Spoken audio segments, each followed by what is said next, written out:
अस्सलाम वालेकुम, मैं हूँ शाज़िया ज़ीशान। आप देख रहे हैं मेरा वीलॉग, मेरा यूट्यूब चैनल। उम्मीद है आप सब लोग ठीक होंगे, खुश होंगे, खैर आफियत से होंगे। मैं सोच रही थी नाजरीन कि हमारे जो हुक्मरान हैं बड़ी अजीब हैं, बड़ी अजीब सोच है इनकी। वो मुझे ऐसे महसूस हुआ जब मैंने आज ये खबर पढ़ी कि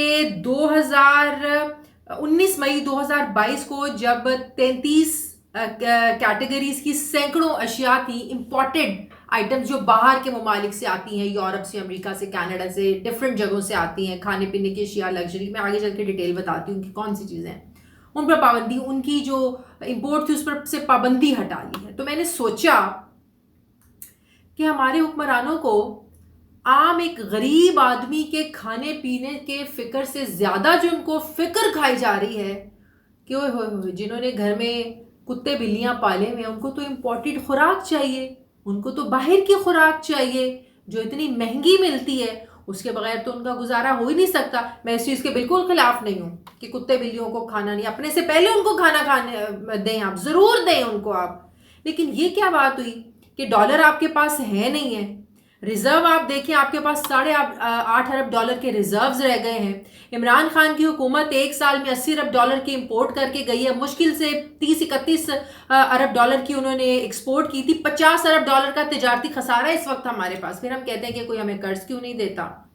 तो कितनी अजीब बात है कि डॉलर आपने, जाहिर है जब बाहर से कोई चीज़ें मंगवानी है तो उसमें आपने डॉलर में पैसे पे करने, आपने रुपयों में पैसे नहीं देने हैं। तो जब डॉलर ही आपके पास नहीं होंगे, जो बचे कुछ हैं वो भी आप अपनी इंपोर्ट में लगा देंगे, तो आपके पास क्या रहेगा। अब बात यह है कि जो चीज़ें बैन की गई थी उनमें था कि कुत्ते बिल्लियों की जो पेट्स थे उनकी खुराक imported, chocolates, juices imported, carpets, tissue paper, fruits, dry fruit, furniture, ice cream, ये सब चीज़ें, sunglasses, pasta, suitcases, ketchup, ये सब वो चीज़ें हैं लग्जरी आइटम। ये आम बंदे के इस्तेमाल की चीज़ें नहीं हैं। ये आम बंदा जो 2 वक्त की रोटी खाता है, मिडिल क्लास भी, मिडिल क्लास के इस्तेमाल की भी चीज़, ये हाई फाई जो लोग हैं ये उनके इस्तेमाल की चीज़ें हैं, जिन्होंने जो ब्रांड कॉन्शियस हैं। आपके पास पैसा है, आप ज़रूर इस्तेमाल करें, लेकिन भीख मांग कर आप इंपोर्टेड चीज़ें इस्तेमाल नहीं कर सकते हैं जनाब। तो मेरा सवाल ये है कि क्या कुत्ते बिल्लियों की खुराक के बगैर गुजारा नहीं हो सकता? क्या इंपोर्टेड सन ग्लासेस लगाए बगैर हमारा गुजारा नहीं हो सकता? इंपोर्टेड जूसेस पिए बगैर हमारी प्यास नहीं बुझ सकती है? इंपोर्टेड फर्नीचर की कुर्सी क्या आपको ज़्यादा आराम देती है? इंपोर्टेड जो खिड़कियाँ दरवाजे आप बाहर से मंगाते हैं, क्या इससे ज़्यादा आप लोगों की सेफ्टी हो जाती है? ये वो चीज़ें हैं जिन पर आप अरबों डॉलर इंपोर्ट की सूरत में आपको पे करना पड़ता है। तो जब उज़र दे, इनसे पूछे तो ये उज़र देते हैं, वजह पूछे तो ये कहते हैं कि नहीं जी, हमारे जिन ममालिक के साथ तिजारती मुआहदे हैं वो ममालिक नाराज़ हो जाएंगे। तो उनको आप मनाते मनाते क्या आप अपने घर का दिवालिया करने जा रहे हैं? क्या ज़रूरत है आप लोगों को इन चीज़ों पर जो है ना वो पाबंदी हटाने की? क्या ये मुल्क अशराफिया के लिए चलता है? खाने इंपोर्टेड, पास्ते आपने इंपोर्टेड खाने हैं, लेकिन भीख के पैसों से आप लोगों ने खाने हैं। हमने IMF से भीख मांगनी है, भीख मांग कर भी हमें जो इंपोर्टेड ग्लासेस लगाने पड़े हम ज़रूर लगाएंगे। कर्ज देखें आप, आपके ऊपर कर्ज कितना चढ़ा हुआ है जो आप सोच भी नहीं सकते कि ये आपका जो है ना अगले 50 सालों में भी आपका ये कर्ज उतरेगा। 31 मई 2022 तक पाकिस्तान का जो कुल बैरूनी कर्जा है 1 खरब 26 अरब 6 करोड़ डॉलर था। सरकारी जो बैरूनी कर्जा है 85.64 अरब डॉलर है। IMF का कर्जा हमने 7 अरब 29 करोड़ डॉलर जो है ना वो हमने पे करना है। पाकिस्तान को 2022 से लेकर 2029 तक 95.4 अरब डॉलर कर्ज हमें पे करना है। मतलब ये हुआ, कर्ज के नीचे हम दबते जा रहे हैं, पैसा हमें नहीं, पैसा ले लेके हम गुजारा कर रहे हैं। IMF के हमें तरले मिन्नतें करने पड़ रहे हैं। सियासतदानों की वो बात सुनने को तैयार नहीं है। आर्मी चीफ इस सबकी मदद के लिए आगे आए हैं, उनको सुननी भी पड़ी है कि आप क्यों आगे हैं। मतलब कि पैसा हमारे पास है नहीं, हाथ हम फैला रहे हैं, लेकिन हमें इंपोर्टेड चीज़ें भी साथ चाहिए।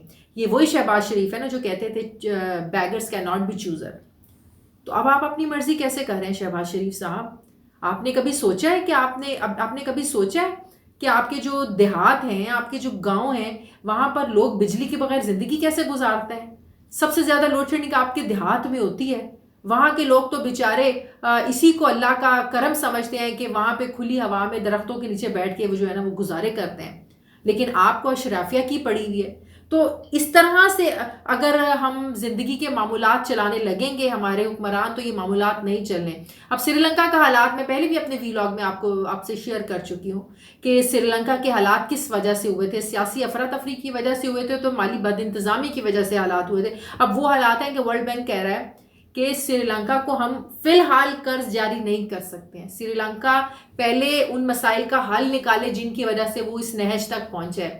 پہلے اپنے ملک سے کرپشن ختم کریں، پہلے اپنے ملک سے بد انتظامی ختم کریں، پہلے ہی وہ سوچیں کہ زر مبادلہ کے ذخائر ان کے ختم کیسے ہوئے، ان کے پاس سے پیسہ ختم کیسے ہوا، پہلے ان وجوہات کو ایڈریس کریں، ان کو ختم کریں، پھر کوئی جو عالمی ادارہ ہے سری لنکا کو پیسے دے گا۔ تو بات یہ ہے کہ اللہ نہ کرے، میں بار بار یہ بات کرتی ہوں، اللہ نہ کرے یہ دن ہم پر آئے، لیکن کچھ ہوش کے ناخن بھی ہمیں لینے چاہیے کہ ہمیں وہ اقدامات کرنے چاہیے کہ دنیا ہم سے تنگ نہ آ جائے، دنیا یہ نہ دیکھے کہ واہ واہ ان کے جو لائف سٹائل ہیں حکمرانوں کے اور ان کے جو اقدامات ہیں وہ شاہانہ ہیں، جیب میں ان کے ٹگا نہیں ہے۔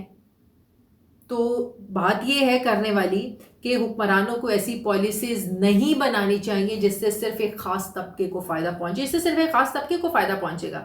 لگژری آئٹم کی درآمد سے، امپورٹ سے آپ جو پابندی ہٹا رہے ہیں، اپنے ملک سے آپ ڈالر باہر بھیج رہے ہیں نا، جو امپورٹ سے آپ اپنا پہلے تجارتی خسارہ تو ختم کر لیں۔ 50 ارب ڈالر کا امپورٹ آپ کی بڑھتی جاتی ہے، ایکسپورٹ آپ کرتے نہیں ہیں۔ تو جب تک آپ لوگ اپنی پالیسیز پر نظر ثانی نہیں کریں گے، جب تک آپ ایک طبقے کو نوازنا بند نہیں کریں گے، یہ ملک ترقی نہیں کر سکتا۔